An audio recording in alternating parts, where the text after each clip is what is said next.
Hey everybody, this is Mikey D. Welcome to my stoop. A long time ago, hidden off in the northeast corner of a big city, there was a small American town called East Harlem. There were many faces, but no Facebook. Some twits, but no Twitter.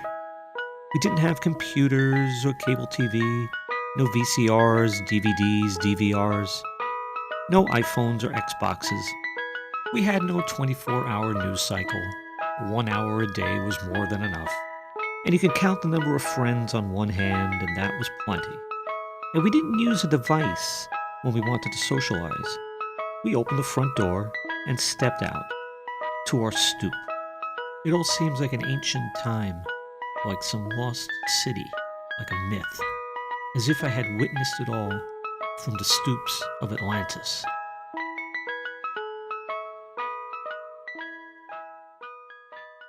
Looking out from my stoop when I was a kid was like watching a Bugs Bunny cartoon directed by Fellini on mushrooms. No surrealist painter could ever reach the heights of bizarreness that I witnessed. Not even Dr. Seuss could create the subtleties of wonder, strange pleasures, and absurdities that existed in East Harlem during my kidhood. It was heaven and hell rolled in a wad of bazooka bubblegum with comic, but it also had the charm and warmth of a small American town. People looked out for each other. And walking down the street with my parents took an hour because you had to stop at every building to talk to yet another neighbor. And there was a menagerie of characters. Bobby Cooley, Charlie Ding Ding, the red-headed hunchback, Ryman Ralph, Danny Dunn, Vinny the Delivery Man, Vito the Cat Joke Man. These were the apostles of Pleasant Avenue. This atmosphere of eccentrics, lost souls, misfits, sociopaths, and good-hearted oddballs profoundly affected me and my writing that began when I was just 5 years old. When you grew up in Harlem, especially in the 70s as I did, you saw things that the folks of Oshkosh probably haven't. An exploding car, a riot, numerous bullet-ridden and stabbed bodies, James Caan, the Snot Lady, fireworks that put the Grucci's to shame, a sniper, Al Pacino, a live turkey, flare guns, dynamite rockets, junkies, lemonade stands, and even a UFO or two. I'm a born-again nostalgist.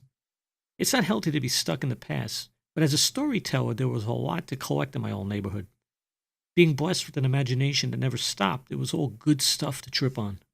Like any neighborhood of any major city where the economics are on the low end of the spectrum, that shadow of potential violence always hung over the neighborhood like a chance of showers on a hot August afternoon.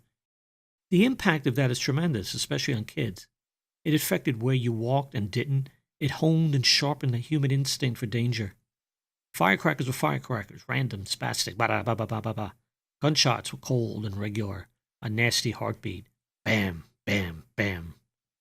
Most of the humor in my neighborhood was black humor.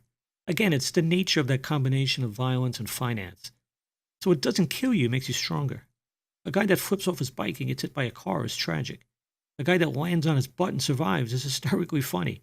It's all about that fine line between death and survival. If you're lucky enough to escape the Reaper, you can glance back at that shrouded SOB and laugh at him. But it wasn't all dark and scary. My best memories are fun, laughter, and family. And as much time as I spent outside, on the stoop, in the street playing scullies, or running around the sidewalks playing whatever the game of the week was, there were times I needed to escape, to go into the sanctuary of my amazing backyard, where my crabapple tree and slice of sky above waited.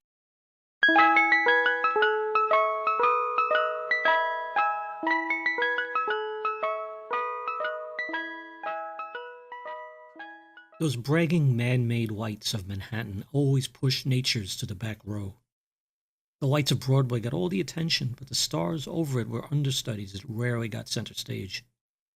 Unless you were in my backyard.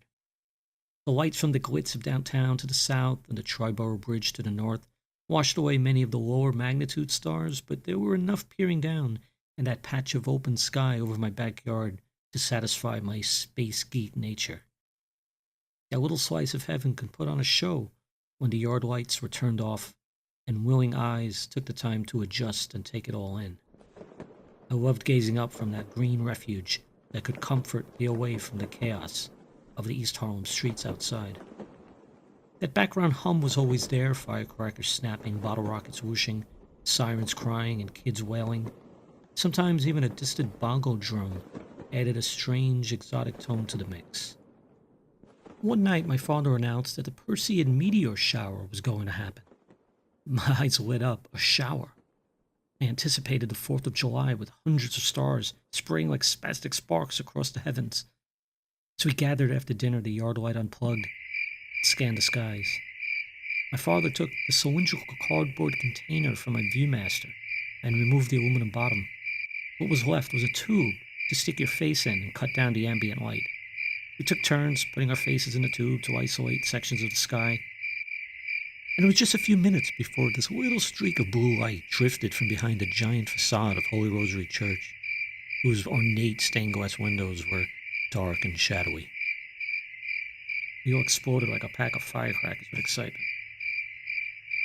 And this one wasn't a plane or a helicopter, it was silent, and there were no blinking red or green lights. "Dad, what is that?" I asked. My gaze was locked on this alien craft, and there was no doubt it was leading an armada to invade my yard and steal my cat Rosie and take all the crab apples from my tree. "Could be a satellite," he said, "or maybe it's Skylab." I was like, "Whoa, Skylab! The astronauts floating over my house. I mean, how cool is that?" And we watched as it slowly moved across the sky like a bright star. And as it moved, we stood up and walked to the back to try to get a better view, but in seconds it was heading over the rooftops toward the front and out of view. "Let's go out front," my dad said, and I followed him out. Outside, the street was really alive, as it always is during the summer. Groups of people on stoops, like some guy playing bongos, as the softy truck wafting its tune into the warm air, and the streetlights were casting kind of a haze over the sky, but sure enough, the star that was Skylab was floating into view.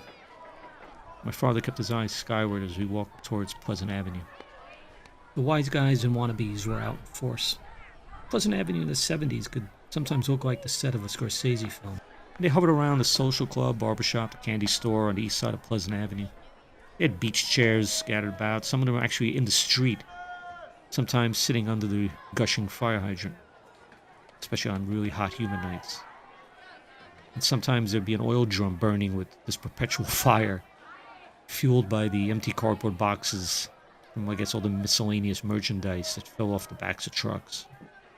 At that point, we lost Skylab behind a small patch of clouds. My father pointed out, "There it is."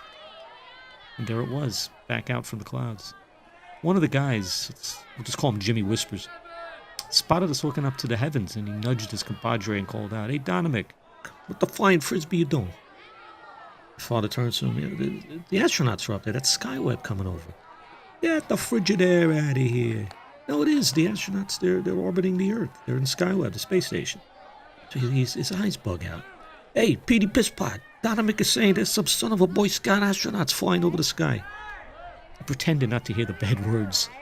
And my father was never a fan of cursing, but when these guys do it, it kind of has a flair. It never seems offensive. No one swears like Wiseguys. They use curse words or the way Renaissance painters used oils.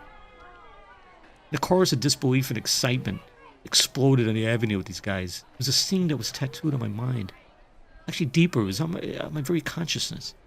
Here they were, the most pragmatic kind of minds. Men whose eyes tended to focus down on Earth, over their shoulders, 10 feet ahead, on the bottom line. Yeah, here they were, Jimmy Whispers, Frankie Free, Charlie Botts, Anthony Gogoots, whoever. And they were all gazing up at the heavens, far, far beyond the comfort zone of the avenue. Their eyes brightened like kids. I was proud of my father for his ability to get people to look up, and he'd converted a tough crowd. Thinking back, I think the FBI was watching the avenue at that time, probably videotaping. I could just imagine the looks of confusion as the agents watched the scene play out. Man, I would give anything to get my hands on that footage of the night the Wiseguys looked up at the stars. This has been the Stoops of Atlantis with Mikey D. Stay tuned for future tales and bizarreness from that ancient land called East Harlem. And check me out on Facebook.